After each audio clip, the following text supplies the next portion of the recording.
దేవీ నవరాత్రులలో వేద మంత్ర పూజలలో స్వర్ణ కవచమును దాల్చిన కనక దుర్గాదేవి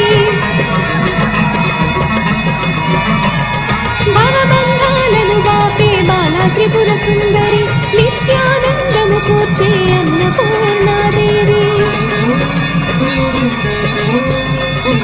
లోక శాంతిని సంరక్షించే సుమంత్రమూర్తి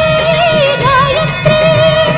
అక్షయ సంపదలెన్నో అవని జనులకందించే దివ్య రూపిణి మహాలక్ష్మి విద్యాగా